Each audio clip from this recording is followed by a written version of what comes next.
In this video, I'm going to show you step by step how to create a Binance account. The first step is to go to Binance.com and click on Register.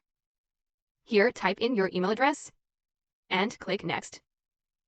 Now to confirm your email address, go to your email inbox and look for an email from Binance. Open up the email and copy the activation code. Go back to Binance and paste it in here. Set your password. Then under Referral ID, enter the code you can see on screen now. You can also copy and paste it from the video description below. Applying this code will get you a 10% discount on all of your trading fees on Binance. So let's click Done.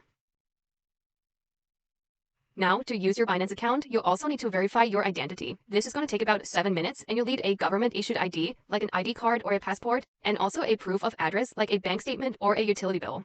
So to get started, choose your country and click Continue.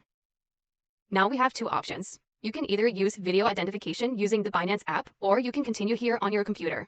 I recommend to use the Binance app because according to Binance, it's faster and easier.